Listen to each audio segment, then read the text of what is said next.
الحمد لله رب العالمين الصلاة والسلام على سيد الأنبياء والمرسلين أما بعد فأعوذ بالله من الشيطان الرجيم بسم الله الرحمن الرحيم آج انشاءاللہ عزوجل ہمارا قاعدۃ الاولیٰ لا ثواب الا بالنیت انشاءاللہ عزوجل اس کے بارے میں ہمارا جو سبق ہو چکے ہیں اس کی دہرائی کرنے کا آج دن ہے، ہم دہرائی کریں گے اس کی۔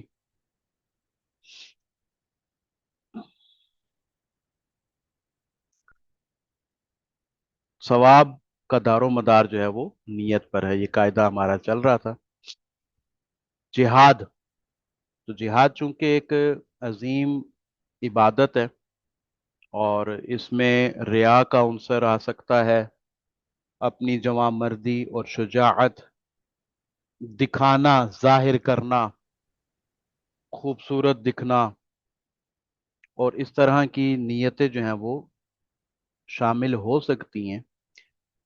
تو اس کو اللہ تبارک و تعالیٰ کی رضا حاصل کرنے کی نیت سے اور اللہ تبارک و تعالیٰ کے دین کو سربلند کرنے کی نیت سے اگر کوئی جہاد کرتا ہے تو اس کو ثواب ملے گا، اور اس کی یہ پریکٹس جو ہے، اس کی جو مجاہدہ جو ہے وہ عبادت شمار ہوگی۔ پھر وصیت اور آزاد کرنے میں نیت کا کتنا عمل دخل ہے؟ تو وصیت اور غلام کو آزاد کرنے، خیر کے کاموں میں اللہ تبارک و تعالیٰ کا قرب حاصل کرنے کی نیت ہوگی تو وہ عمل باعث ثواب قرار پائے گا، ورنہ تو یہ وصیت اور یہ آزاد کرنا اسپیشلی یہ تو وہ کافر بھی کرتے ہیں، یا کافر کے بھی اختیار، کیونکہ مال ہے ایک، تو مال کو آزاد کر سکتا ہے، لیکن اس کو اس کے آزاد کرنے کا ثواب نہیں ملتا کیونکہ وہ قرب الہی کی نیت نہیں کرتے اور ان کی یہ نیت معتبر بھی نہیں ہوتی۔ تو وصیت ہو یا آزاد کرنے کا معاملہ ہو، اس میں نیت ثواب حاصل کرنے کے لیے ضروری ہے۔ نکاح اور عبادت یہ کلوز ہیں، ان کا آپس میں تقابل بھی کیا جاتا ہے کہ نفلی عبادت افضل ہے یا نکاح افضل ہے، کہ نفلی عبادات کے لیے اپنے آپ کو وقف کر دینا، تنہائیوں میں چلے جانا، غاروں میں چلے جانا، اور مسلسل شادی بیاہ کے معاملات چھوڑ کر اور نفلی عبادات کی طرف مائل ہو جانا۔ تو یہ ایک ڈیبیٹ رہتی ہے آپس میں کہ آیا یہ کام افضل ہے یا نکاح کرنا افضل ہے، کہ بعض لوگ جو ہے وہ حقوق العباد نہ آ جائیں ہمارے ذمے پر، مزید زیادہ جو ہیں سو وہ ہیں بہن بھائیوں کے، والدین کے، اس کے علاوہ کوئی حقوق جو ہے وہ زائد نہ آ جائے ہمارے سر پر، جن کی کفالت کی ذمہ داری میں ہم اتنے لگ جائیں کہ ہمیں نفلی عبادات کا نہیں۔ تو امام شافعی کے ہاں جو ہے وہ نفلی عبادات وہ افضل ہے، لیکن ہم احناف کے ہاں تو نکاح جو ہے وہ نفلی عبادات سے اور گوشہ نشین ہونے سے بہتر اور افضل ہے۔ اب نکاح پر ثواب حاصل کرنا ہو تو پاک دامنی کی نیت کی جا سکتی ہے، گناہ سے حفاظت کی نیت، صالح اولاد کے حصول کی نیت یہ ضروری ہوگی تاکہ اس نکاح جیسے معاملے پر ثواب ملے اور یہ نکاح جیسا معاملہ جو ہے وہ عبادت میں شامل ہو جائے۔ عقد نکاح کے وقت طرفین کی طرف سے ایجاب و قبول کے الفاظ استعمال ہوتے ہیں، تو ان الفاظ کا معنی اور مفہوم سمجھنا بھی کیا ضروری ہے۔ ان کے معانی اور مفہوم سے اگر عاقدین جو ہیں وہ ناواقف ہوں تو پھر حکم شرع کیا ہوگا؟ تو فقہا کا اس بارے میں دو قسم کے اقوال ہیں۔ ایک تو یہ کہ بعض فقہا کے نزدیک معانی کا سمجھنا شرط ہے، لہذا مفہوم سمجھے بغیر نکاح منعقد نہیں ہوگا، لیکن دوسرا مفہوم، دوسرا موقف فقہا کے کرام کے نزدیک یہ ہے کہ معانی کا سمجھنا ضروری نہیں ہے، بلکہ الفاظ، جو الفاظ وہ ادا کر رہا ہے ان الفاظ سے